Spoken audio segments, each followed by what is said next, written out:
Just checking the chat. I don't see that. I don't see the chat.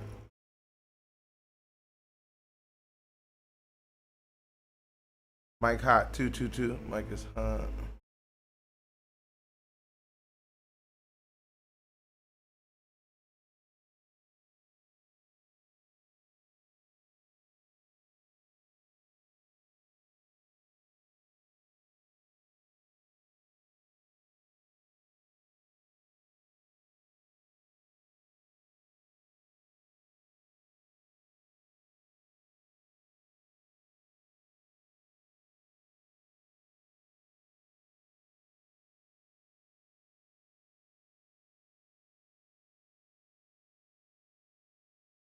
There you go. I see the testing. There we go. We got testing up hot.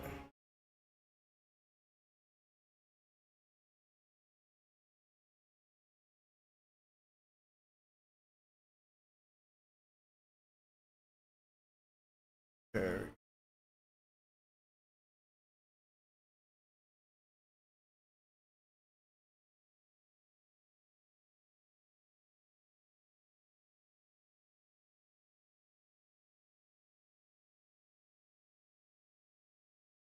Good.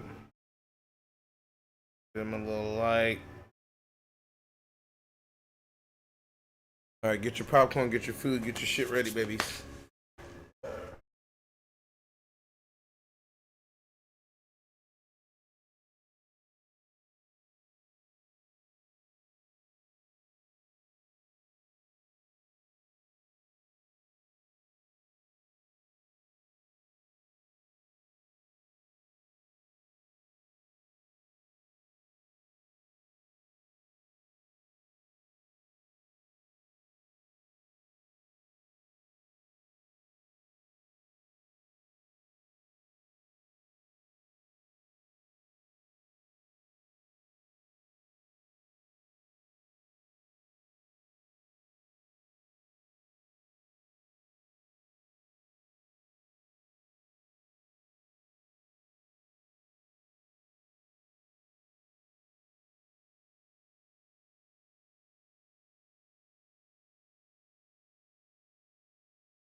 Damn, I ain't got my how about throw it in my bin?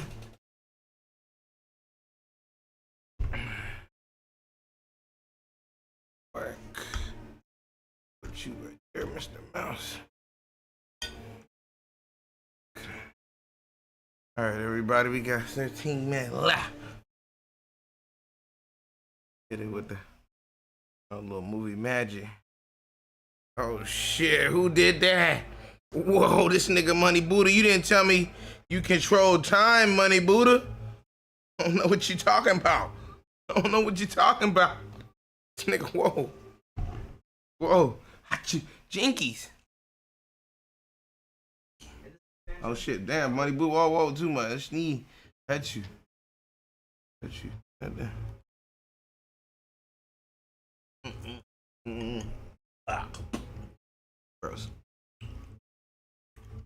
Been in here.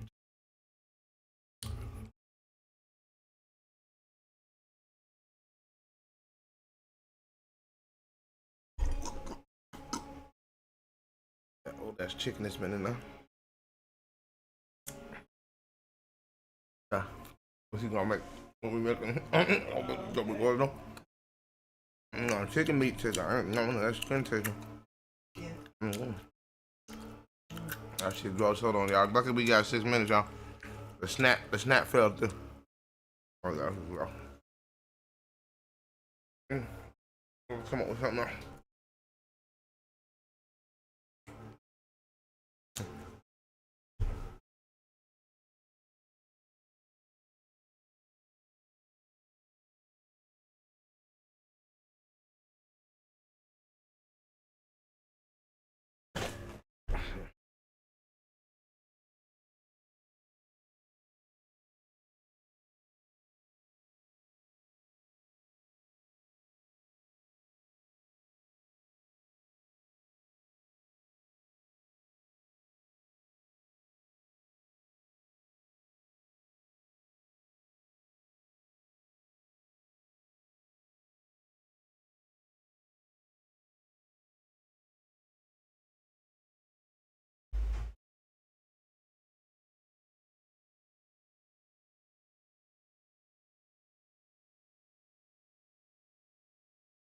Oh shit, it's going down.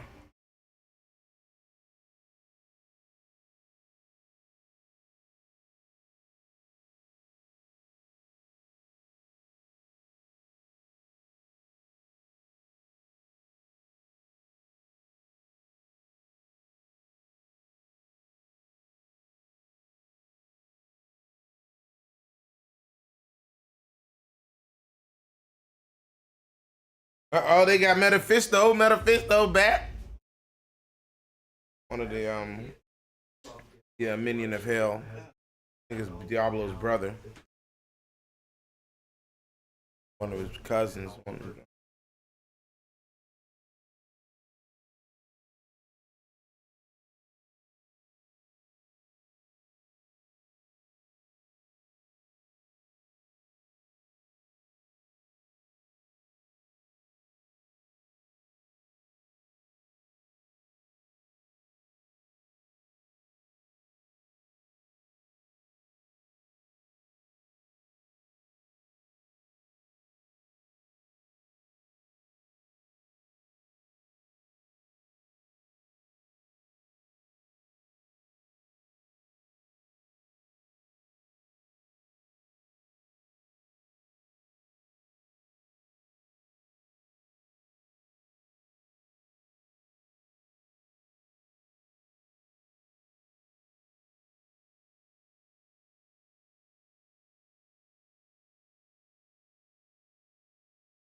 Oh shit.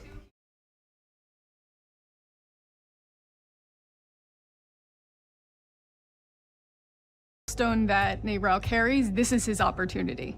The Herald of Hatred is Mephisto's wolf form. It's this astral projected form that he gets to put out and connect with the player and whisper in people's ears. The connection between Nerel, the player, and Mephisto is the fate of the world.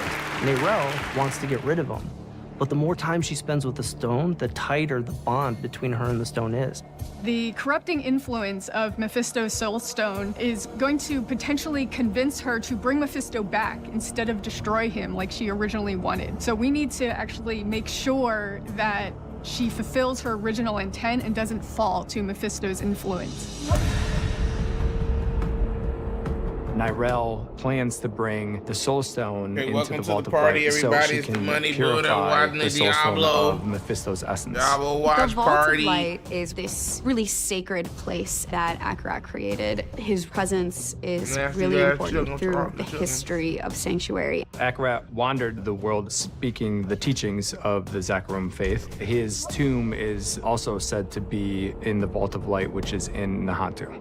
Akarat is the one who discovered the spirit realm. When the World Stone was forged and Sanctuary came out of it, this veil was created, and that's what created the spirit realm. Demons aren't there, angels aren't there. It's a very special place for humanity. And for a long time, the spirit realm was not touched. And now Mephisto's corruption is creeping its way, and that's the fear that everybody in Nahantu is thinking about. Spirituality is really unique to humanity, and in the jungle, it's a big part of their culture. Aru is this the jungle. elder, this You know who that is, magical black being, a spirit born, jungle. and he's really connected to Nahantu. This in is the his jungle, it's a home. big This part is of their his culture. ancestral lineage, and he's guiding the player on this journey to help Nerel. We actually find out that there have been sightings of Nerel in Nahantu, and we end up following her there. In Vessel of Hatred, this is a story about isolation. We start off with the concept that Nerel is trying to do this alone, but at some point, you realize that things are escalating. And so we morph from this idea of isolation into the idea of being stronger together. For someone that has been through the journey that our put the wanderer order in. has, that Nerel has been through, you feel there's hope that Sanctuary is not going to be lost. You get to see pockets of Sanctuary that we haven't been able to see before, but it's still all in that same tone, in that same world that everybody loves so much.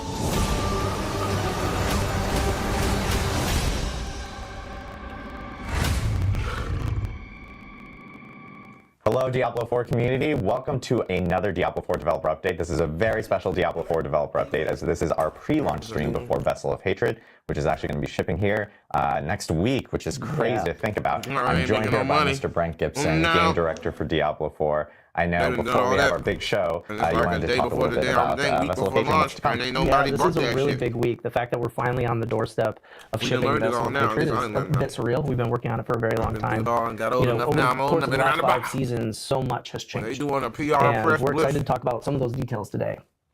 Everything kicks off with our epic journey through Nahantu, where we're going to be telling the next chapter of Mephisto. And it doesn't really stop there. We haven't talked about it much yet, but we've actually created a custom quest at the end of the story that leads those players who haven't gotten to endgame will get to endgame. Along the way, you're also going to find brand new ways to play with the Kuros Undercity. We've talked about this time attack dungeon. That's super cool. We'll go into more detail on that today. We have our co-op PvE experience with the Dark Citadel. For those hardcore players that like playing with friends, you're going to have something really cool there. And we also have brand new ways of gaining power.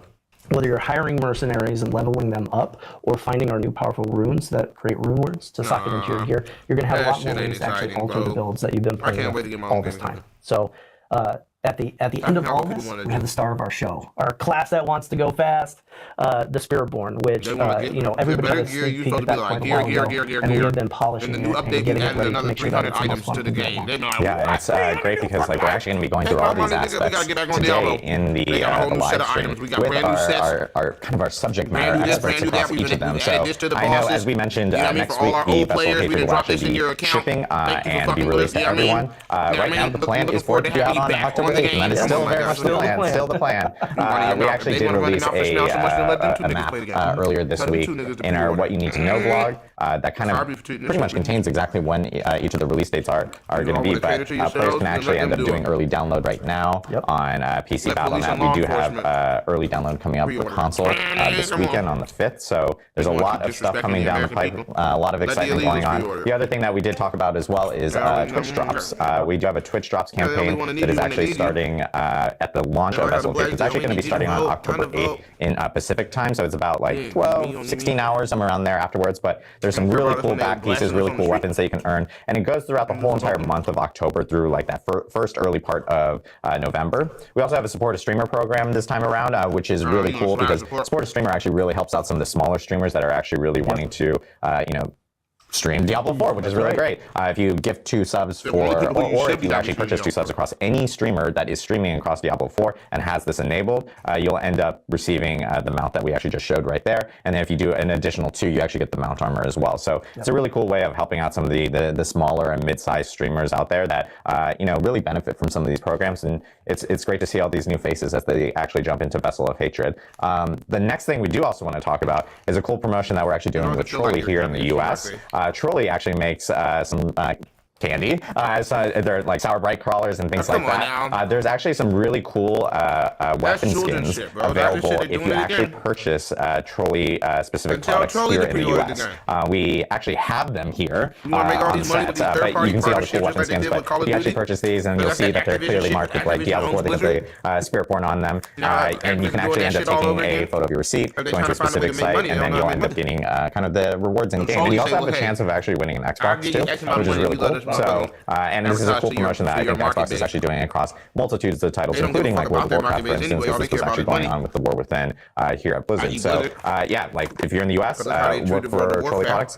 Thankfully, we have a whole bunch of bags here, so expect me to actually be eating these throughout the stream. Like 7 bags I know, in the last 2 days. As we've been like prepping for the stream, like this has been my whole entire diet. Actually, no, I've been eating normal food, but at the same time, this is like my kryptonite right here. So expect me to be eating these throughout the stream. It's my favorite stream because we have snacks now, so I'm like, this is perfect. This is perfect.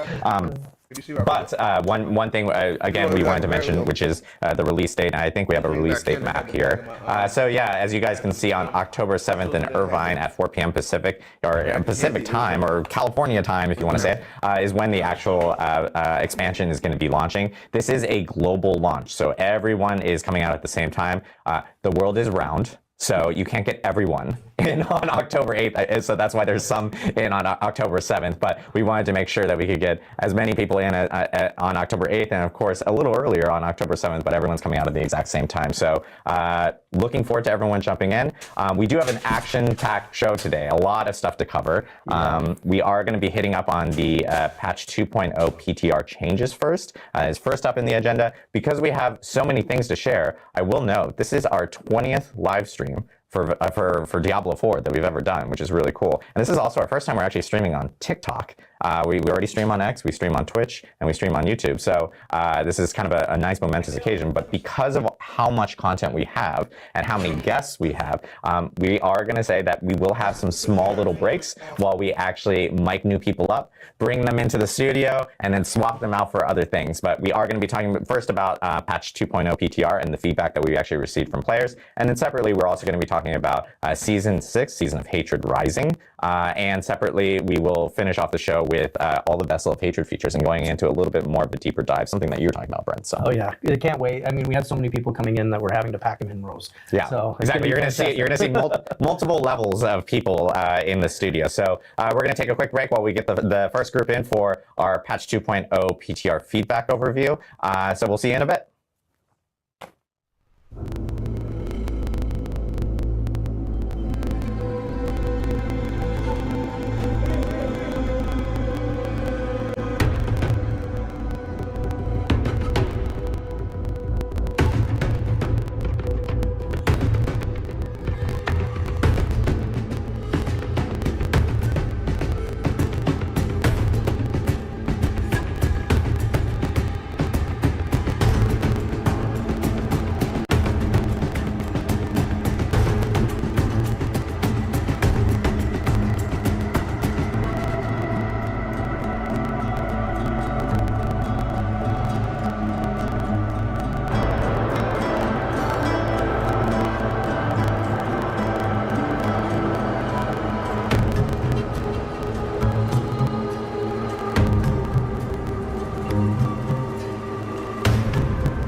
Awesome. I appreciate everyone bearing with us as we get people mic'd up. We're going to be doing this a couple times throughout this stream, but we're here to talk about the PTR learnings from patch 2.0 PTR, which we had earlier this month. Super beneficial. PTRs have been great for us since we started actually hosting them for Diablo 4. And of course, this one was a very, very big one because we have a lot of big changes coming with Vessel of Hatred in Season 6. But I know we want to jump straight into it. So, Aislinn, I know you're going to start us off and talk about some progression changes. Yes, I am. So let's, like you said, Adam, let's jump. Oh, you actually, before we do that, sorry. I just realized no one knows who we are. Oh yeah. There we go. I was just like, wait a minute. Of course, we have some familiar faces, but if you guys want to do quick intros. Yeah. Hi, I'm Colin. I'm a lead designer. Hey, I'm Aislinn. I'm a systems designer. Hi, I'm Charles. I'm a class designer. Hey y'all, I'm Anthony. I'm an associate class designer. Awesome. Great. There we go. Now we got everyone settled. Aislinn, do you want to talk about some of the progression changes? Yes, absolutely. So, Adam, like you said, the PTR has been just fantastic for us. It's given us so much data, and the feedback you guys give is just pivotal to us launching in the state we want to see the game in. And, everyone wants to see the game in. And so, yeah, let's talk about it. Let's talk about some changes we've made because of it. So first of all, monster intensity. Something we saw in the early game was people weren't noticing the changes in monster intensity because people were skipping through difficulties fairly quickly. And so we've decided to move monster intensity from scaling over normal, hard, expert, and penitent to scaling over torment 1 through 4. Because you're going to be progressing through torments a little bit slower, so you're going to be able to feel the intensity changes, I think, a little more potently. Yeah, there's a bit more jumps, right? Yeah, absolutely. And again, the intensity system was essentially monsters just become a little bit more reliable in their damage. Right. They start to predict your movement a little bit more on the projectiles. Yes. It's not a massive change, but it should sort of make the monsters feel a little bit more aggressive and dangerous. Yeah, they just become a little more lethal, I think, ultimately, beyond numerical changes. Second up I want to talk about is one that I'm really, really happy and excited about, actually, is that elites, unique elites, and super elites are 3 different types of elites you can actually fight. If you know that or not, that's the thing.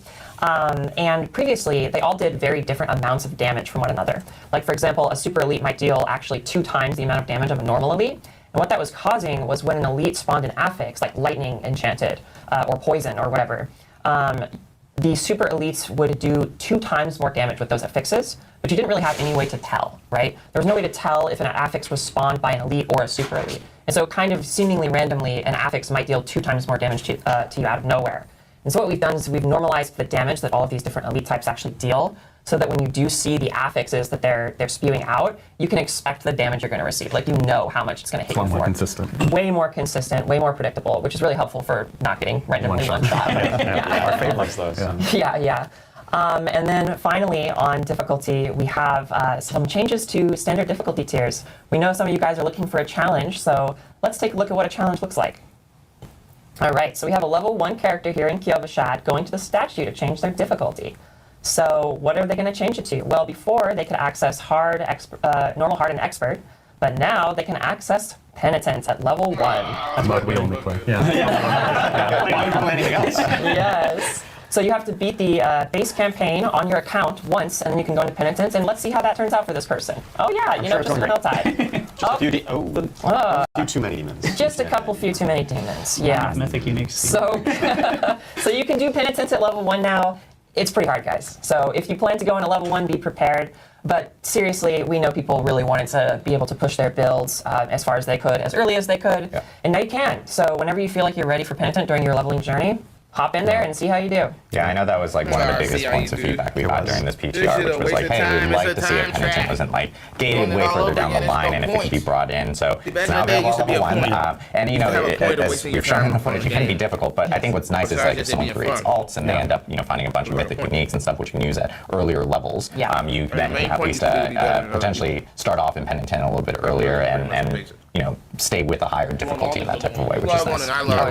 Really want to embrace like the sort of choose your difficulty that we really liked with mine cages in season 5, 4, and 5. And again, like to your point, alts just are able to speed run their way to max level right by playing at a really hard difficulty. That's what the point is. And it feels great to stop penitent early, like when you're capable of doing it. It's just awesome. Yeah, we don't necessarily expect everyone to play at penitent. It's really hard to play. It is hard. It is hard. Risk. Yes. Yeah. Your character needs to be pretty good.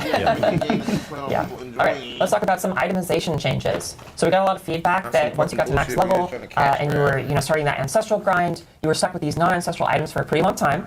And we do like that, but we know that people want to see the journey for those non-ancestral items to be a little punchier. And so we've made some targeted changes here to ensure that non-ancestral legendaries have more, punch to them.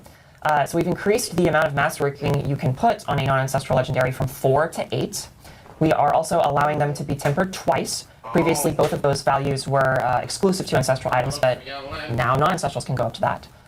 Additionally, we saw that people were going to like the boss ladder, or they were just finding uniques out in the world, and they didn't drop as, it didn't feel like they were dropping as ancestral as often as they should have. Right, because they're so rare. Right, they're so rare, and you want finding a unique item to be an exciting moment, and so we've tripled the chance for them to drop as ancestral. And this should help a lot, especially during the boss ladder. When you're killing these uber bosses and they're dropping lots of uniques, a lot more of them are going to turn out to be ancestral. Definitely, and this should mean that once you're starting around level 60, you have a lot more progression on your equipment that sort of bridges the gap to ancestral. I also heard a lot of feedback that second tempered affix really is what enables your build to come online, and that's what we're trying to do with the system of ancestral, is that you can get your build online, but then there's still items that you can chase that just enhance that build. Right. And we saw that like not having that second tempered affix and not having those 8 masterwork ranks really sort of hindered your ability to get that build online, to get into the fun and start blasting. Yeah, no, that's a great point, because we don't want you to feel like you have to find ancestrals for your build to function.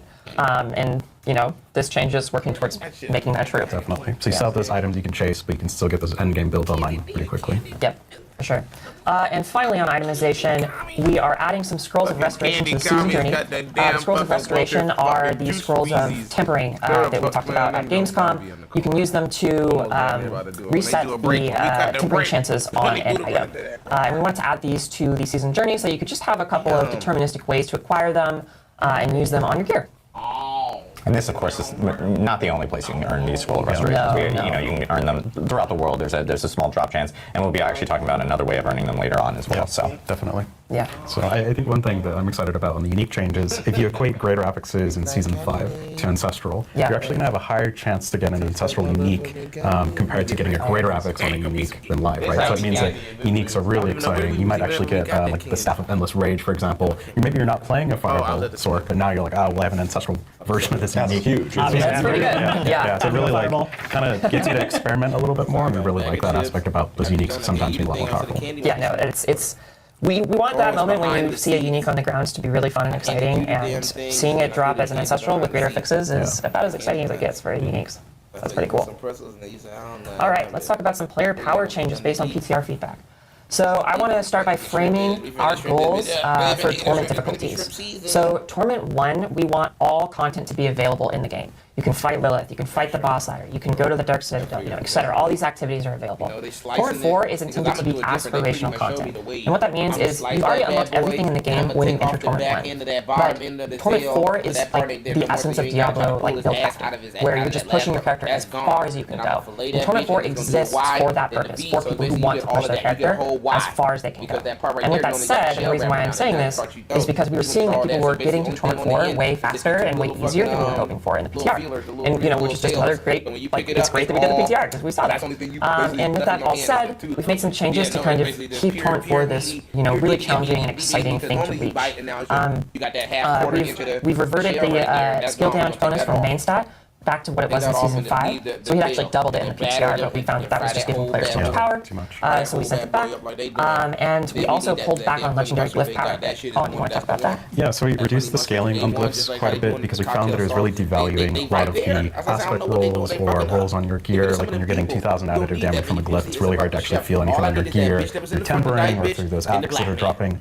So essentially what we've done is put that back, we've redistributed and covered that a little bit on the ability to put some of that power. Overall, we think this feels a lot better. Glyphs aren't just carrying like 80% of your power on the build. It just feels a lot better, so it doesn't feel as sort of mandatory that I have to get all 5 glyphs and level them up to actually be pushing. It's a lot more about what are the aspects you have, what are the uniques you have, what are the nodes you're actually getting on the Paragon board. I think it feels a lot better. Yeah, and I think one of the important things to say about this is that it's really awesome to get a tremendous amount of power from one source, but because there are so many different sources of power in the game, if one source gives too much power, it makes the other sources feel kind of unimportant. And that's not fun. So we want to make sure that every source of power in the game is contributing to your build in very meaningful ways. And so this change is helping other sources of power feel really punchy. Awesome.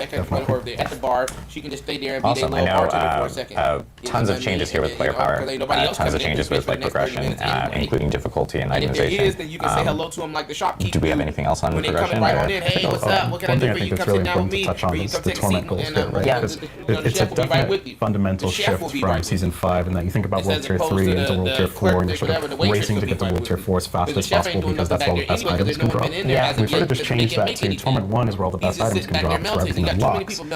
But essentially Torment 2, 3, and 4 increase the odds of those things happening, so it's just efficiency, right? We don't necessarily want to say you must get to Torment 4 to experience the game or to get the best drops in the game, similar to World Tier 4 in Season 5. It's a very different feeling. So we're excited to see how that plays out, and we want to sort of see what you all think as well. Yeah, just to reiterate, all of the content, all of the best gear can be found in Torment 1. So if that's where your build feels most comfortable farming, that's great. You can still achieve all your goals. You can really max out your character there. You get a reward for pushing this harder difficulty by more efficiency. Yeah, and that's like what affords Torment 4 the means to, or like the space to be really hard. Definitely. Is because you don't have to get there, and so it can be really, really challenging. And some players really love that, and that's awesome. Definitely.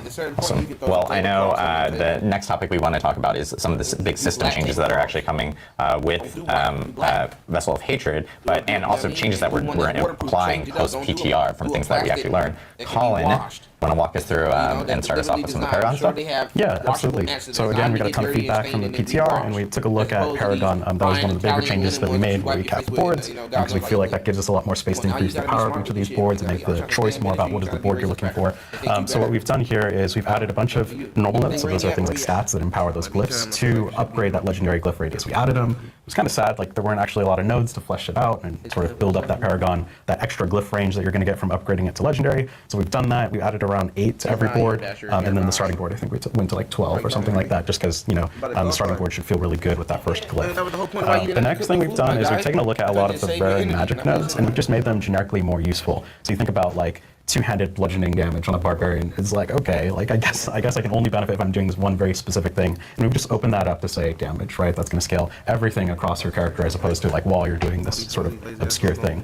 So we think that feels a lot better. We've also just sort of taking a look at what are the affixes we're giving, like fucking potion healing. I know you're all gonna be really sad. My favorite stuff. I know you're all super sad to see we've taken potion healing out, but we've just changed it to healing received. We've also just taken a look at things like damage reduction from dots and made it damage reduction. So it should be a lot more generically useful, and this board should feel a lot more punchy and open-ended, which we really like. And that's sort of doubling down on the spirit of what we've done with Season 4 itemization, right? Just sort of taking back some of these conditional things that aren't necessarily adding a ton of value to your build identity and just opening things up. And then the next thing we've done is we talked about redistributing some of the power on those glyphs, and we've taken a look at all of our nodes, all the magic and rare nodes, and we've just buffed all of them. So we've doubled all the additive bonuses on rare and magic nodes.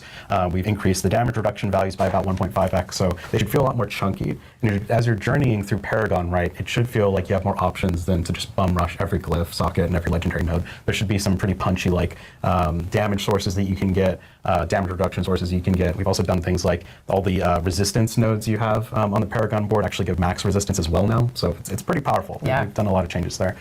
So this is one of the first steps we're taking to really improve the Paragon system with the new sort of philosophy of like we want you to pick what boards you want, and we expect to be updating more in the future. Oh yeah, absolutely. And I think that this harkens back to what we were just saying, which is that it's really fun for all of your sources of power to be meaningful. And so we're basically just taking like the tons and tons of power that was in glyphs and kind of slightly redistributing it to Paragon. So going through your Paragon board is just more interesting and fun. Definitely. Cool. Next up, we got, I think, Infernal Hordes. Yes. Yeah, so if you remember, Infernal Hordes was under construction during the PTR as we were fitting in, like how does this going to work with the greater equipment chest, turning into ancestral items. And there are 3 things that we really wanted to tackle as a part of this release, right? Infernal Hordes is an eternal game mode, so we wanted to take the learnings we got from Season 5 and apply it to this next update. So one of the things we saw was that loot was just dominating the reward landscape here, like getting 200 legendaries from one source of activity is cool for Season 5, and it's the brand new activity for Season 5. That's awesome, but we wanted to just readjust adjust it, refit it back in. We still have the Codex of Power that lets you store all these legendary powers, so we felt like we wanted to take more of a quality over quantity approach here. And one of the things that was sort of frustrating about that quality miss was that you didn't really have a way to reliably target those unique items that were coming out of Infernal Hordes. If you think about it, you had to open the chest and just hope that you were going to get one of the unique items out of this chest, and that sort of led to a frustrating and tedious reward flow where you're just constantly opening up these 28th chests over and over and over. I know I've spent, probably more time opening the material chest than actually. I mean, I think that's everyone's favorite pastime, just like running around the material chest. Like, down on the chest, like, oh my god, just give me my fucking shit. So it's taking effort. So we've taken a look at, how we're going to actually deliver these keys. We've taken them out of the crafting system, but they're not too rare. They're just uncommonly found throughout the world. We want this to be like an oh shit moment when the key drops, just because you're going to get a ton of XP from killing the hordes, you're going to get a ton of materials and a ton of items as well. So we think that will make the keys feel a lot more interesting, and it's not going to blow your inventory as much, and you really want to use them when you get them. So the next part here is, if we could go back to the slide, if we could go to Infernal Hordes. There you go. The council boss, no matter what, as long as you kill that council, they're going to drop dungeon boss loot, which is going to be legendaries, crafting materials, gold, etc., on top of the Infernal Horde unique items, and that's going to scale with Torment. So guaranteed, every single time you kill that council, you are going to get unique items that are specific to Infernal Hordes. That's great, because those Infernal Horde uniques are pretty sick. Definitely. So no more waiting at the chest to get that drop. It's just going to happen. And it feels a lot more like the boss ladder, where it's like, okay, I want to get Infernal Horde unique items, I'm going to be able to reliably get those and get a pull at the sort of slot machine there. And then the next thing here is we've updated the chests. So the chests of greater equipment are going to drop those scrolls of restoration or retempering. So you're going to be able to get them reliably from the Infernal Hordes, not just the Dark Citadel. And that should feel pretty meaty and good. And then we've also guaranteed some amount of ancestral items from that greater equipment chest. And ancestral items are very much more coveted than just greater ethics items. So that should feel pretty meaty. And then the chest of materials is now just going to convert all your Aether into materials. You don't have to constantly open the chest. Turn it into a bunch of masterworking materials, gems. It should feel a lot more snappy and less time looting, more time playing. And the gold chest is the same. It's a good bunch. Next up, I know we have the reward stuff. We kind of spoiled it. So we can just skip this because everyone. So rewards. This is just a bunch of miscellaneous tuning and making the game feel better and more rewarding. So we've significantly increased the ancestral drop rate from Nightmare Dungeons and Whispers. Thank you to the person who ran 1,000.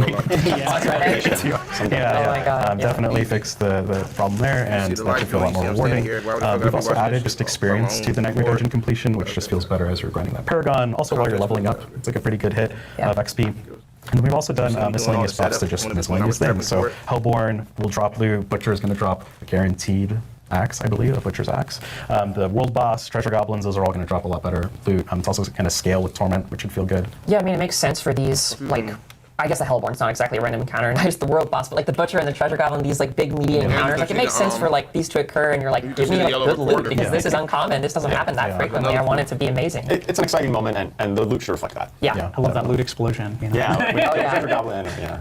Nothing beats finding a Treasure Goblin at level 5. And just chasing it around using your basic. And the guarantee drops legendary no matter what level you are. So that should feel pretty good.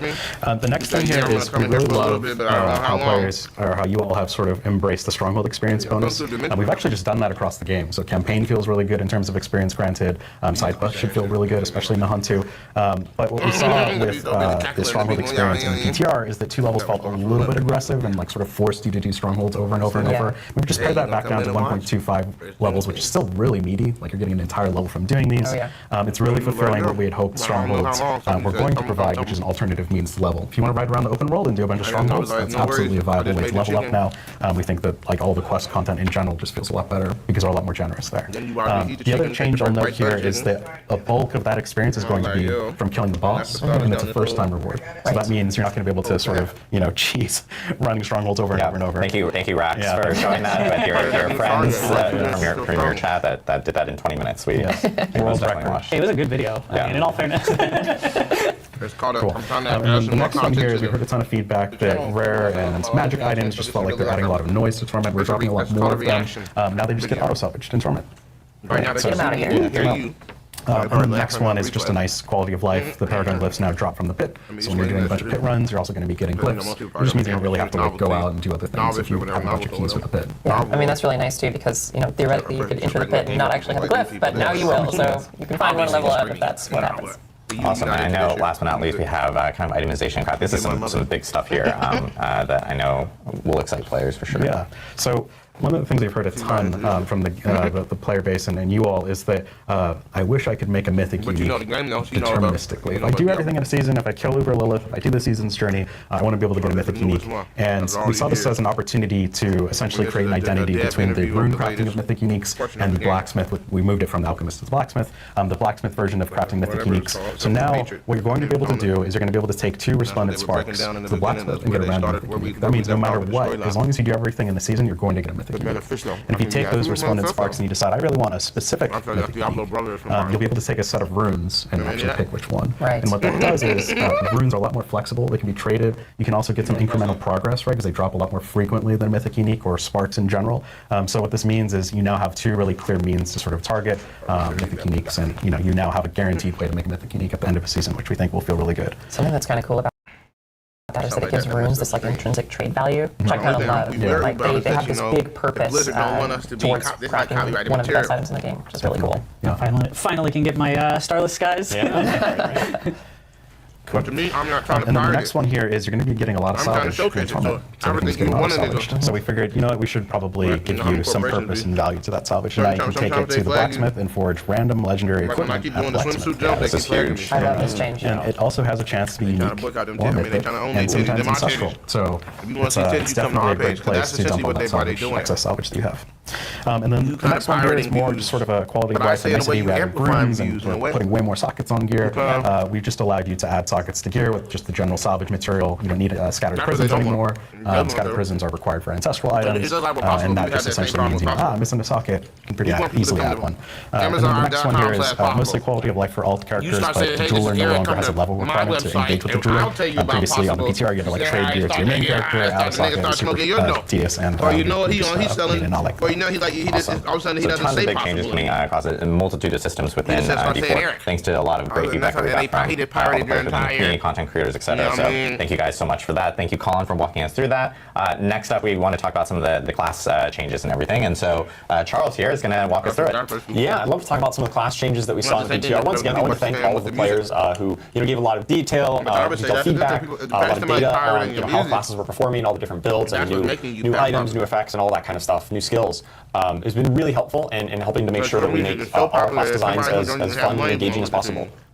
I do want to say that this patch is huge. There's lots of changes. I just said a lot of new class stuff, but a lot of new system stuff across the whole game. And so we do expect some level of volatility here. And when a lot of things change, there's a lot of unknowns. And so that's just the mindset we're approaching this patch with. And what we're going to be talking about here is not a complete detailed list of everything that we've changed from the PTR to live. It's just kind of some samples and kind of talking through our learnings and what we saw in the class design team and what we're thinking about. And so make sure you check out full patch notes once we're done with the stream. And also, if you, a lot of the changes came in the PTR initially, so definitely check out those if you're unfamiliar, because there's tons of class changes there as well. Oh yeah. So starting with the Barbarian, we generally saw the Barbarian class was a little bit too weak on the PTR, and I think even on Season 5, it's just generally considered a little too weak. Historically, though, it's been one of our stronger classes, but in recent seasons, it's fallen a little bit on harder times. So a lot of our focus here is buffs to some underutilized skills and legendaries and uniques. So we've got updates to Upheaval to make it just a little bit more punchy, hits a little bit harder. We've got updates to some of the uniques that talk to other core skills, like Hammer of the Ancients and Double Swing to give them a little bit more damage boost as well. And finally, there's a buff to the Martial Vigor passive. That is a passive in a skill tree that gives you some damage reduction from elite enemies, including bosses. And it might seem pretty small on paper, it's just 4% to 6%, but for every skill that you have that, you get that much more. And really, when you're fighting the late game tormented bosses and high torment tiers, it's going to be a pretty noticeable amount of survivability against those boss fights for Barbarians. Yeah, those passive skills add up really quickly when you start getting a bunch of ranks in them and stuff, so for sure. Absolutely. Moving on to the Druid, we also think the Druid was a little bit on the weaker end of the classes. I think there was a few bugs on the PTR that we're addressing as we go live, where some of their effects, specifically in the Paragon, and some of the key passives weren't quite working exactly how we intended.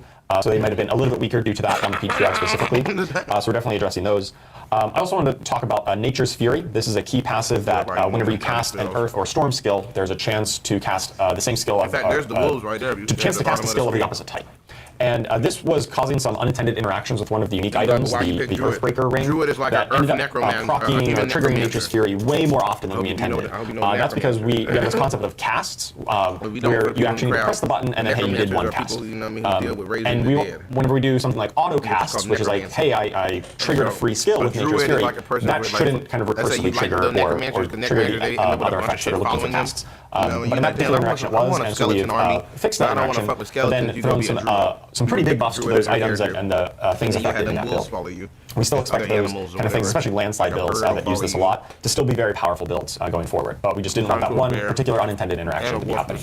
And that kind of overshines, all the builds, right? When you have like one build that's crazy over the top. So. Exactly, yeah. Especially whenever there's one build that's so dominant, it really makes it feel like, hey, I'm playing the class wrong if I'm not doing this, and that's not something that we want. We want you to be able to play all the different ways of playing the classes and feel like it's a valid and viable choice to compete or to complete the game. Some of the other changes on Druid as well, we've got some updates to Great Staff of Chrome. This is one of my favorite items that lets your Claw and Stormstrike build kind of synergize really nicely. We've got just a lot more damage on Werewolf skills through the Lust for Carnage Paragon node, basically the same functionality, but just added 50% bonus damage there. We saw Werewolf was particularly falling behind. And an update to the Untamed Legendary Paragon node. This is the new one that talks to companion skills. Previously it just gave skill ranks, which kind of fell off as you got a lot of skill ranks. Now it's just multiplicative damage, and I'm really looking forward to seeing some companion druids in the new season, especially with the new key passive. All right, moving on to the Necromancer. So the Necromancer is a class that I think we saw a lot of variety for like blood, bone, and shadow builds. A lot of those were competing very well. Above all the next time. A Necromancer is really all about minions, right?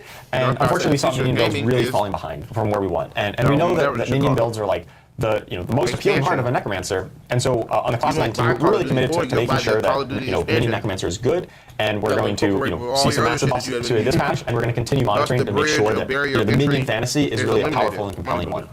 We also saw that Necromancer was one of the squishier classes. It had a little bit less defensive oomph than we really wanted. And so we've made some updates here to Reap. It's going to give a little bit longer damage reduction, just makes that a little bit more usable for that function. Same with Necrotic Fortitude, gives a little bit more barrier. This is kind of a passive barrier generation, so just a little bit more survivability in that late game. And then the rest of it here is just talking about minion buffs, right? We've got Kaelin's Edict, the key passive. This is going to, previously it just gave you attack speed for your minions. Now it's also going to give you bonus multiplicative damage for all your minions. A bunch of the legendaries and uniques that talked to minions, like Ring of Mendeln and Shade Mist, that damage is now properly attributed to your minions rather than the Necromancer themselves, which means if you have bonus Golem damage, for instance, and your Golem triggers Ring of Mendeln, it's now going to benefit properly, and it's going to be multiplied up by those multipliers. So pretty big buffs for those legendaries and uniques. Yeah, that's a lot of power for sure. Oh, absolutely. That's favorite to them. So moving on, we've got next class we'll talk about the Rogue. I think the Rogue in general was performing pretty well across the board in the PTR. I think we got a lot of positive feedback, like, hey, yeah, Rogue feels great. Like just being Maria is just as good as being Eric. Yes, the Dance of Knives skill in particular. That's awesome. Yeah, I was really happy with where Dance of Knives landed as the new skill. It found a lot of use in a variety of builds, and people have a lot of fun playing with it. We did notice a little bit of the melee focus builds with Flurry and Twisting Blades falling behind just a little bit. So a few of our changes here are focused on enhancing the legendaries that talk to those two, Encircling Blades and Blade Dancers. In terms of key passives, we saw Victimize did have a bug that caused its damage scaling to be higher than intended, and so we fixed that math calculation on how it kind of scales damage based on other damage. Because it was really just a little too dominant, and now we think with this update, it'll still be a competitive choice, but it won't completely outshine every other key passive on the Rogue. And some nice little buffs here to Rain of Arrows, just make it work a little bit better with imbuement skills. They don't want because you will have some Rain of Arrows, it's a very flashy skill. So all those colors with the really what you on want in a game. All right, and finally, the Sorcerer. The Sorcerer was definitely the strongest class I think we saw on the PTR by a fair margin. Just a little bit. It was quite strong. Which in turn creates kind of a problem in their mind because they want everybody on the new key passive Enlightenment.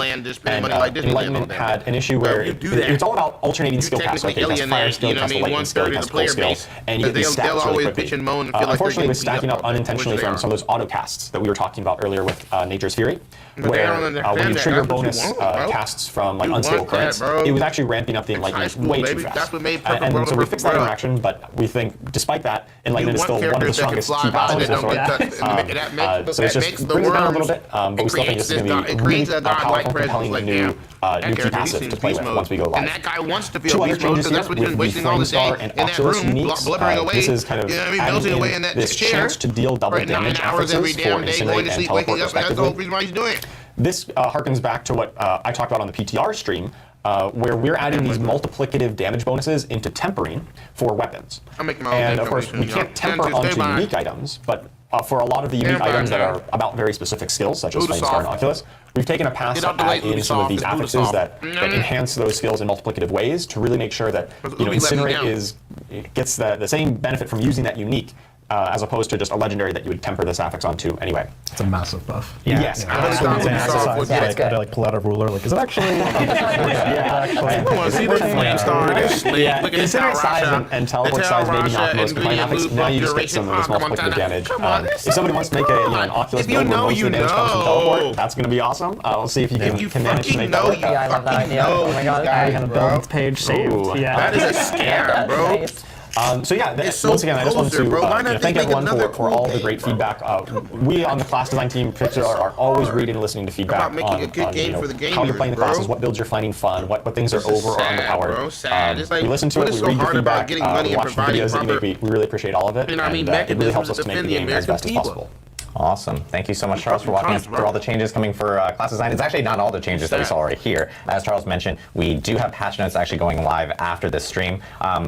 And I will caveat, you will see 2.0.1 patch notes, and you'll see 2.0.2 patch notes. So there's 202 and 201. 202 is actually not on like people's PCs yet. You haven't preloaded that. That is going to be the last update you'll need to grab before we jump into launch for Vessel of Hatred. But you will get all the patch notes after the stream, so you can dig through all the class changes that we didn't cover and all the ins and outs of it between now and what we had for PTR. So last but not least, we have the rune words. So I think we're going to jump straight into it. So you want to go ahead? Yeah, absolutely. So again, awesome feedback. We got lots of different things that came in, and we've heard multiple times a couple different things with the rune words that really just people kept repeating over and over again, really mostly stemming down to two major issues with the whole system.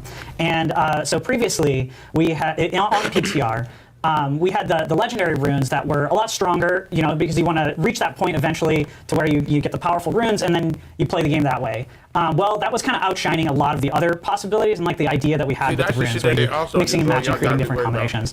So what we are ending up doing now is we are taking that top end and we're going to bring it down. And then on the flip side, the second thing that we heard, those runes of ritual, where those are ones where you're actually like doing things to gain offering to then invoke those runes of invocation, those powers that you have. Those were intentionally a bit lower so that you have some progress, but it felt like when you get them, it wasn't enough. You didn't get to really feel those runes happen and pop off when you get them. So on the other side, we are taking that bottom end and bringing it up. So together, we're kind of, I don't want to say flattening out, but we are making it a lot more options for the players to really have choices throughout your whole journey, rather than just a linear, get the stronger one and then obviously get stronger.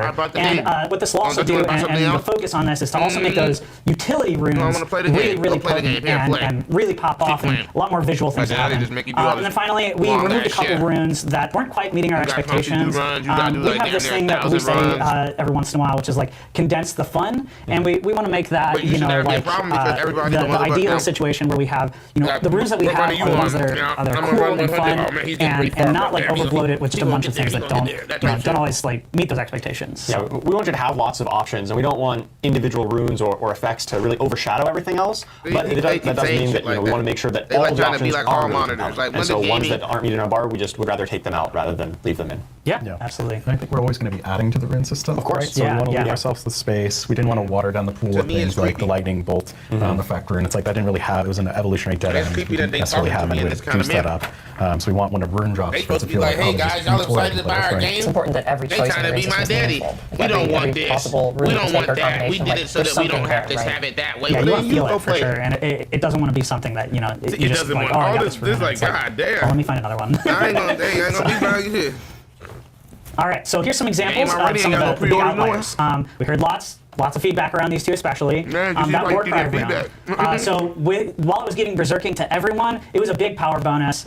And so we're going to bring that down a little bit by it's no longer going to give that enhanced version. It's just the baseline version, so it no longer gives Berserking to all players.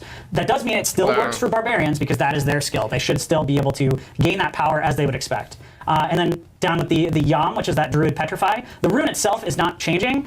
What's actually changing is on Druids themselves, their ultimate there is no longer going to give that critical bonus baseline. It's not going to be the enhanced version. So if you want that as a Druid, you can still get that big, powerful critical damage bonus. But now that baseline is going to be that big stun, that big AoE moment that you see everything on the screen freeze, and also just juice you up with a bunch of resource. And this is general like class resource. So unlike what it'll say for the Druid, is it says their spirit goes up. On the rune, it says it is your resource, so everyone gets this huge, big moment where you can kind of reset. So everybody basically you end up with all these little squares underneath your name. Yes, you get a second bubble. And you can stack your own person in there. And then you all got everybody all juiced up to basically go fight this boss, the main boss.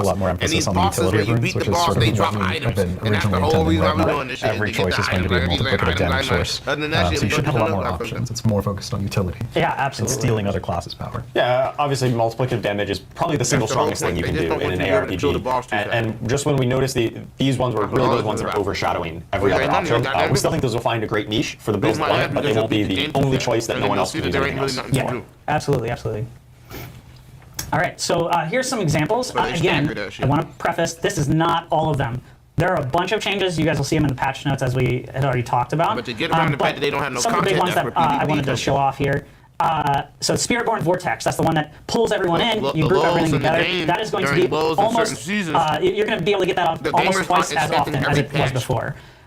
So you're combine that in with something that has some grindy damage in the middle, and you're going to be just having this pop off all the time. As well as so we call them sub powers. Those are things like the Sorcerer Meteorites or like the Barbarian Earthquakes. Those things that happen based on other things, but they create like another power that comes out. We are juicing those up a lot more. So these should be some of the most powerful versions of these sub powers in the game from these runes. As you can see here, Meteorites is jumping up a whole bunch, as well as the offering cost is going down, so you're going to be able to summon a lot more of these as well.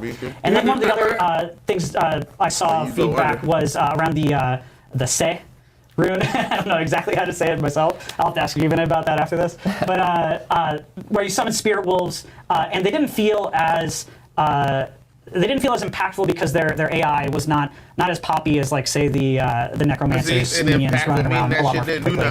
So we adjusted that, and so we're gonna have a video coming up here in a second, and we can see.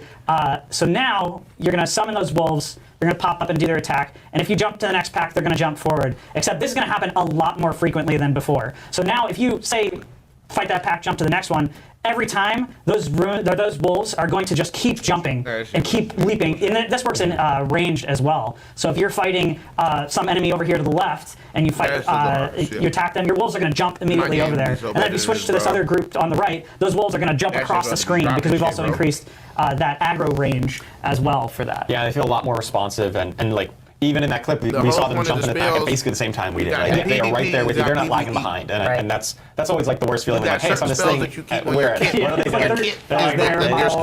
no longer lazy dogs. They're tired. They're tired little pups, you know. And then here's some examples of those runes of ritual. Again, those are the ones that are generating this offering. And so these are mostly going to be changes to those magic and rare runes, where we've taken that offering they give and we've really knocked it up to be a lot closer to where those legendary versions of these are, and that should hopefully give us a lot more options when it comes to deciding which combination of which runes that we are using. This just means things are a lot more reliable. Like you're actually getting procs way more often with these buffs. You actually get to see the fun happen, right? See those effects happen a little bit more often. Yeah, so tons of rune changes that are coming. And as Anthony mentioned, there's way more details in the actual patch notes themselves. So people can check that out after the stream, along with all the class changes, the system changes, the progression changes. It's all detailed out there for players specifically. One thing, because I think we might have forgotten it, and I'm very concerned about monitor violence. Oh, yes. We heard a lot of people wanted to monitor. That's right. You get greater affix on impairment resistance. So yeah, as monitor enthusiasts would just remove that from the application. Yes. Please don't. Please don't. Less punching of monitors. Save the monitors, please. And one thing I do want to call out on Rumors, we actually, funny enough, we got a lot of feedback about players saying, like, hey, we noticed like different art on some of the classic rooms that they may have seen from like back in D2. That art has been updated to match what you saw in D2. So that's great. Yeah, shout out to the history of rooms there for everyone. So thank you guys for jumping into this. And I will say, like, this team is going to be staying vigilant through the launch of Vessel of Hatred with our live ops teams here. Shout out to our live ops team who will be helping us out through multitudes of patches, hot fixes. We're going to be paying attention to the community and hearing all the feedback that players have, and we'll be jumping on a lot of the big things that we do notice and we do want to jump like kind of address earlier on, especially right after launch. So our cadence is going to be quick. So do expect that we'll be posting all notes, all hotfix notes, etc. Whenever they do come up. So thank you guys again for joining us today to talk about the PTR learnings. Next up, we actually are going to start talking about the next season coming to Diablo 4, which is season 6, and that will actually start with the launch of Vessel of Hatred. We're going to do another quick mic swap musical chair thing. Maybe we turn on Benny Hill music or something like that. We'll be right back here with our next group. Whatever to get the Metaphisto, you can do a certain thing if you got a sorcerer on your team, and you know what I mean. You got a Maria on your team. Maria can cast a certain spell to get the whole team do this one part, and it'll basically allow you to do the Metaphisto run in half the time. Well, in order for you to know that, everyone's got to be talking on the forums. Well, if they're monitoring the forums, that enables them, like say, to do a hot fix that will then stop Maria from doing whatever the spells. So basically, a lot of times it'd be like a way to walk through something, and then when they patch it, there'll be a tree or some other item now blocking that way. It's like, oh man, look, and basically you got to get it while it's hot before they patch it out. I better hurry up, y'all. The patch come out tonight. The patch it, they probably gonna patch this shit out tonight. And if they don't patch it, everybody be like, oh shit, y'all, they didn't patch it this time. And then everybody goes and hits that bitch even harder than before. That's called an S-word. Especially the 99 rare candy thing I was talking about. Well, and all the new Pokemon, you can't do that shit. There ain't no more 99 rare candy glitch. Because the glitch, they patched the glitch. So we gonna let you keep doing that. Because it hurts our game because they got a lot of it. That y'all can hear.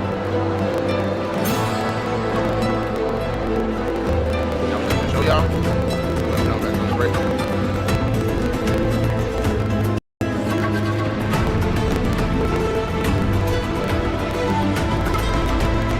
That break I was talking about where I was going to get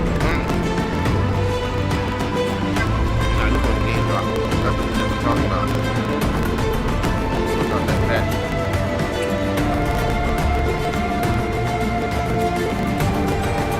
I was alright, McDonald's. Y'all trying to save it up, honey. I trying to get a nigga money back. Don't expect to see me again.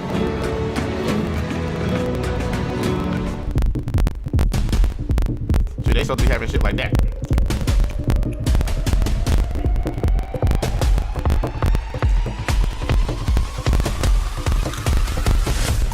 They got it, but then when you open that chest up, it ain't gonna give you no good item. It's gonna give you a semi-good item that they specifically curated to give to you that's just strong enough to not affect the game in a way that enables you to be godlike.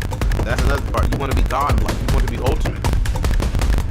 You want to be able to click one button and kill everything. They don't want you to be able to do that. So it's all a waste of time.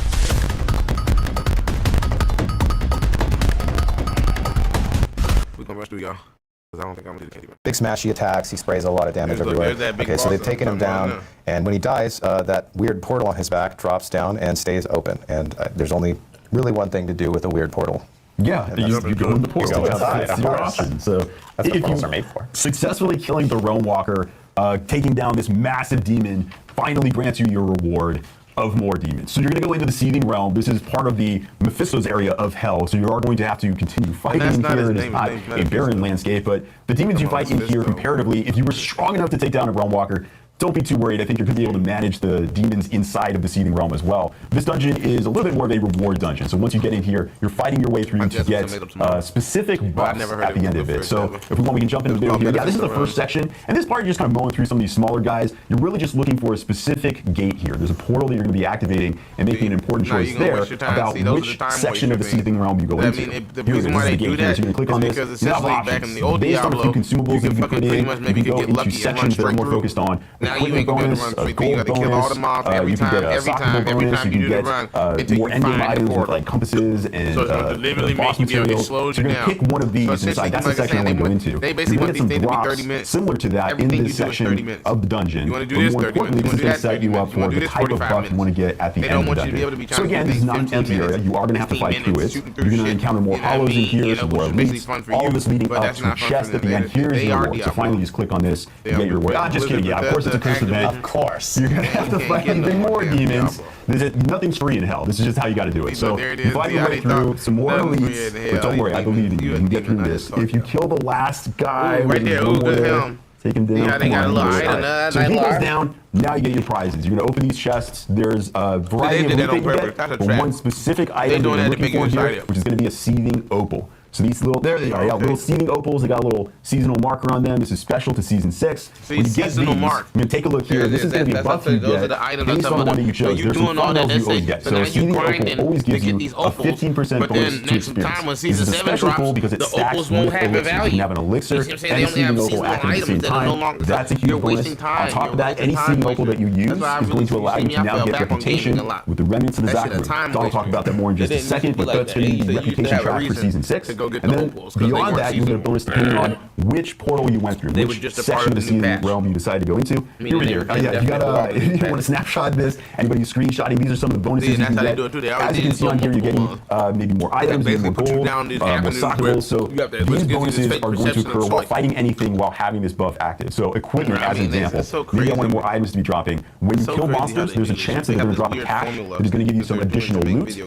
And if you're playing content in, let's say, further in the end game, Monster Zone traditionally drop a loot, not to worry, we've adjusted that as well. If you play through the pit, as an example, we have added an additional drop at the end of the pit, again, that procs based on which seething opal that you chose. There are a couple up here at the end. On the soccer one, I should mention, that one is special to, you do have to have Vessel of Hatred for that one. This one is more for people that are trying to get more runes. So, obviously, you need to have Vessel of Hatred to get runes, so that's what's going to make this valuable to you. That's cool to also see like boss summoning items on here. Infernal compasses as well. Infernal compasses themselves are going to be very valuable because it's as Colin was mentioning before, we saw what you can end up getting in Infernal Hordes and everything like that.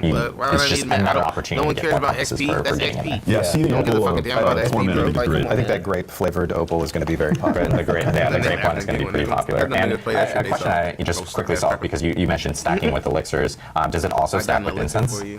Yeah, it will stack with incense. There you go. So that's a triple stack of XP right there. A lot of experience. Really cool. So that's awesome. So obviously, like we're seeing the rewards here, and one thing that you had mentioned, which was the Zach Room remnants. Like, what, Don? Can you like talk to us a little bit about kind of what that progression track is going to be? Yeah, sure. So these are the Zach Room remnants. You've probably seen these guys in Howazard. There it is, right there. With the rusty armor that have just been kind of bumming around since they failed to find out Dresden. They have a very personal connection with Mephisto. He of course destroyed basically the Zach Room order many years ago. And at this time, they're still just not really ready to stand up and fight this at full force, right? They've been dealing with cultists, and they're just not at their full strength. So you'll meet this Crusader right at the start of the season who will give you a very simple intro quest, basically, to guide you to kill a realm walker, create a seething realm, and he'll be your point of contact for reputation rewards following that. So, basically, we built this in a way that, with the opals giving rep for all sorts of different activities, the idea is that you can go kind of do whatever you want to do, as long as you're checking in periodically with the realm walker and keeping a stack of these opals on hand. It's very open-ended how you want to push this reputation track. Yeah, it is always nice to see that anywhere that new demons occur in the world, there is always some faction out there that's trying to take care of them and would appreciate your help. So the Zocrom here, they've had a rough go of it, but if you can help them out, I think that we can handle this problem. They're not at their best. That was savage when he said that. One of the things that I really like about the way we looked at this whole package is that not only have we done a bunch of diligence in making sure that the story is taking part in all of Sanctuary, we're touching on some really cool lore stuff that has existed for a long period of time. But we're also leaning into a theme of giving the players more control over the experience. And so whether it's the choice of reward or being able to stack these rewards to get specific outcomes, you're going to see that not only in the season, so everybody's going to get access to this in the season, but we have that theme also creeping into some of the stuff you'll see with the Vessel of Hatred content in just a few minutes. Yeah. Yeah, so hopefully the hieroglyphs that we saw at the beginning, the designer, hopefully this makes sense now, right? Yeah. You go to the realm walker, you do the portal to get the opals, and then you go do the MS Paint sort of shapes of all the other activities that are in the game. You can also just chain run the realm walker if you like as well. He's up very often, and I expect people will kind of go back and forth on off, and they're interacting with them. You might want to stack a bunch of opals for the weekend or something, right? If you hate realm walkers, I just want to kill realm walkers all day. But you can. What I love about the season is exactly that. You can get the opal. It's a great buff, and now go play other content, including the new content that's coming out. Vessel of Hatred, you bought the expansion, got a lot of options there, so you don't have to just play the seasonal content. You'll play this other stuff while it's still happening. Including the Vessel of Hatred campaign, which is kind of a first, right? You'll need to have completed the base campaign, but you can play the Vessel of Hatred campaign alongside the season's content. And then if you finally do want it, it'll be on sale anyway. Huge for people that have base game or Vessel of Hatred can partake in the content for this season. It'll be on sale anyway by the time you buy it. Tim, thank you guys for walking us through all the Season of Hatred Rising content that's coming with the launch of Vessel of Hatred. This is starting right at the beginning, right when Vessel of Hatred actually comes out, which is on, again, October 7th at 4 p.m. I don't know how you all are going in. For 4 p.m. Pacific time, which is now for everyone because it is barbarians. So, yeah, so you couldn't have came up with another man, the 7th for us here in California, but for other people, if you follow the time zones, that's what it'll end up being. So we'll see Tim more during our Q&A at the end. We are actually going to jump into some of the Vessel of Hatred features next. We're going to do another musical chairs, Benny Hill style, swap out some mics and everything, but we have a lot to talk about. We got Spirit One stuff to talk about. We got Silver City, Silver City to talk about. With a little damn computer science major, and now they're over here trying to tell me how to be a gamer. So we'll be back with a whole new crew here in just a couple minutes. Fucking cunts. Money Buddha. You guys are witnessing the best. This is the biggest show. We're almost past 1,000 fucking subscribers. Next stop, 200, 2,000, was it 2,500? We're going 2,500, then we're going 5,000, then we're going 10,000. Money Buddha with 10,000 subscribers. What the fuck? Woo. I've been thinking about that today when I was shooting the show at the White House. Yeah, I shot the show at the White House today. Money Buddha was live at the White House, broadcasting to you live from the White House. I said, damn, what you gonna do when this shit go to the next level? Cause we right there, I think we only have, we was at 2 people left. We were at 998. So you got 999 and then 1,000. In fact, let me check. I don't wanna miss 999. Where we at right now? I don't wanna miss 999. I don't wanna miss 999. Yeah, we at 998, y'all. Somebody hurry up and subscribe if you watching my shit. Go ahead and share so we can get 999. What you gonna do when this shit go to the next level? Cause we right there, I think we only have, we was at 2 people left. We were at 900, 998. So you got 999 and then 1,000.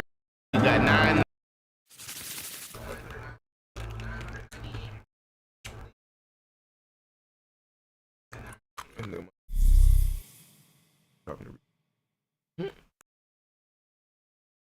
How you doing, Miss Gray? Miss Gray. How you doing, Gray?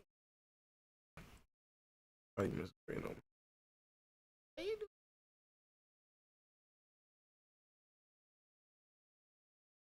Based on player feedback, and with the launch of Vessel of Hatred on October 8th, we're making big changes to existing systems in the game. We want the player's journey to feel meaningful and for players to understand exactly where they are in the game in terms of power. I have help today from Adam Fletcher, who's the Associate Director of Community for Diablo, and Aislinn Hall, who's a systems designer here on the team. Welcome. Aislinn will be answering some questions we picked out from social media, so thank you, community, for submitting these questions. Let's jump right into it. World tiers are gone. So now while leveling up your character, you'll have 4 difficulty choices to choose from: normal, hard, expert, and penitent. As you go up in difficulty, you'll gain more experience points and gold find. So now you can customize your leveling journey how you want. Maybe you find a kick-ass item and want to push your character a little bit harder. I don't even play this game, but goddamn, I just also, from levels 1 to 15 on any difficulty, we replace the material drops you would have received with items like armor and weapons. In addition, the Butcher and Catcher Goblins will drop a guaranteed legendary at any level. So chase away or run away into the game Butcher. Existing characters are being set to level 50, but the new max character level is 60. With this, players are gaining 10 more skill points, opening up even more build possibilities. and you're able to put points in ultimate abilities now, giving them an even greater impact. We'll talk about Paragon later on in this video, but also at level 60, the pit opens up, and pit progression is how you're going to unlock the endgame difficulties. We're calling them Torments 1, 2, 3, and 4. To unlock Torment 1 difficulty, you need to clear pit level of 20, either solo or in a group. For Torment 2, it's 35. For 3, it's 50, and for Torment 4, it's level 65. The pit itself is going to be balanced. For example, this version of 265 is more challenging than before, but its rewards are punchier. Also, we have what we think is a nice quality of life change. So the pit puts a lot of emphasis on getting to the end and completing it before the timer runs out. So we're moving glyph leveling from Nightmare Dungeons to pit. We feel that these playstyles are more in line with each other, and in Nightmare Dungeons, players sometimes feel punished for exploring around, so we're moving master materials from the pit to Nightmare Dungeons. So now you won't feel bad for turn or exploring a bit, since you'll be gaining master materials either way. Previously, when you were going through the pit, you get all your master materials at the end. But now, in Nightmare Dungeons, you're going to be able to go and, like I said, kill all these monsters, explore all these little nooks and crannies, and you're going to get master materials from all those different places, which really fits with the Nightmare Dungeon playstyle. Before I get into the glyph leveling, I wanted to mention that Ancestral and Mythic uniques start dropping in Torment 1. They will always have at least one greater affix and always drop at the maximum item level, which is now 800. Non-Ancestral items cap out at 750. So on Glyph XP, we're removing it. Now you upgrade your glyphs with attempts. Here's how you gain attempts and level up your glyphs. You gain 3 attempts from successfully completing a pit level, and you gain 1 bonus attempt when you don't die during the run. So 4 possible chances. To help you catch lower level glyphs up, every 20 level difference between the completed pit tier and glyph rank grants a bonus upgrade per attempt. We'll put a link to our blog in the description down below if anyone is interested in more detail, but that's essentially how the upgrade system works. On the topic of glyphs, the levels are being increased from 21 to 100. At level 45, a rare glyph can be upgraded to a legendary glyph, which increases the radius from 4 to 5 and gives the glyph 1 additional affix. Okay, time for Paragon boards. Each class is getting 1 completely new Paragon board. These boards each have a new legendary node to help support more builds and playstyles. With legendary glyphs and new powers coming in, we've decided to reduce the amount of Paragon boards you can use to 5, including the starter board, which helps to make your choices more important and helps your build come online faster, since you won't have to link so many things together for it to function. Paragon levels are also being increased from 200 to 300, but players will all get the build-defining parts of Paragon at around 200. So from there, it's about getting rare and magic nodes, which are much more incremental in power, so you don't have to feel bad if you're not hitting Paragon 300. Basically, players can get what they absolutely need first for their build, then grab other nodes they might find useful. With so many Paragon levels to earn, they now apply realm-wide, so this level is now shared across characters within respective standard and hardcore partitions once your character hits max level. For example, a new season starts up and you make a seasonal character. After reaching level 60, you will start earning Paragon levels. Let's say you eventually make it to Paragon level 200. Now when you make an additional seasonal character within the season, you'll be able to tap into your current seasonal Paragon level of 200 once that character hits max level. Seasonal Realm Paragon resets every season. However, all the earned Paragon XP will be added to your current Eternal Realm Paragon when the season ends. That was great, Adam. Thank you for the rundown. One extra thing I want to chime in with is that those additional 100 Paragon points are intended to be icing on the cake for your build. The first 200 points are intended for your character to become well-defined, and then the extra 100 is just a bit of extra fun you can have in the world of Sanctuary. Aislinn, let's pick your brain a little bit more. We have some community questions from that social post I mentioned earlier, so let's get into it. Kings Young asks, what are our plans for visual clarity during dungeons or any activity really? So we know we get a lot of feedback on Red and Helltides, and so something that you might notice in the Helltides is that we've adjusted the lighting. This is something that we want to improve on in all activities in the game, so you'll see more improvements in the future. Dallas says, what's the plan for masterworking materials and Stygian stones come Season 6? Should players use or convert these before then? Players won't need to worry about converting these before Season 6. In Season 6, we're going to have systems in place that allow you to convert your masterworking materials into the new masterworking materials that you'll need to upgrade your gear. Additionally, in Season 6, Stygian stones won't be needed to summon tormented bosses anymore, but because of that, we're going to be increasing the sell price of them so that you can get a hefty amount of moolah. 8-Bit Bandit asks, how will torment bosses be affected with the new world difficulty update? In Season 6, tormented bosses are going to be available on all 4 torment tiers. That means that they're going to drop really good loot starting in Torment 1, and then drop even more of that in Torment 4. It also means that no matter how powerful your build is, you're going to have a hard version of that boss to fight. Flower asks, since Torment difficulty tiers drastically change resistance penalties, and with the introduction of Grand Gems, will there be any changes or scaling to gem fragment drops as difficulty increases? There absolutely will. So in higher Torment tiers, you are going to be earning more gem fragments, which is going to allow you to reach the new Grand tier a lot faster. So buff up your build so that you can get to the higher gem tiers as quick as you can. James Costins asks, when the expansion comes out on October 8th, will I be able to create a Spiritborn, go through the whole main quest line with Lilith, and then progress through Vessel of Hatred? Absolutely. So we want you to be able to experience any element of the game's story on any character, and the Spiritborn is no exception. If you'd like to start a new Spiritborn, play through the original campaign, and then go through Vessel of Hatred, you're totally within your rights to do that. Thanks again, Aislinn, for answering all these wonderful questions. That's going to be all for us today. We really appreciate you watching, and we're excited for the launch of Vessel of Hatred. There will be additional links to our blogs in the description below. We'll see everyone in Nahatu. That goddamn boy.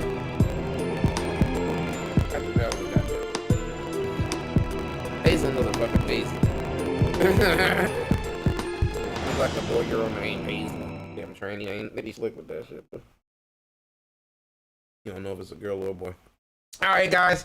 Well, that was the end of the fucking show. That's all the updates. That's all we got for you all. It's fucking Money Buddha, Money Buddha, Money Buddha. How to show? Well, we did 10 viewers. Average duration 1 minute 17 seconds, dog. 1 like, dog. We're going viral, guys. Appreciate y'all, man. We're doing it again, man. We're breaking out. Money Buddha. That's out to Diablo. Blizzard, don't fucking ban me, Blizzard. Let me keep this up. We need some views.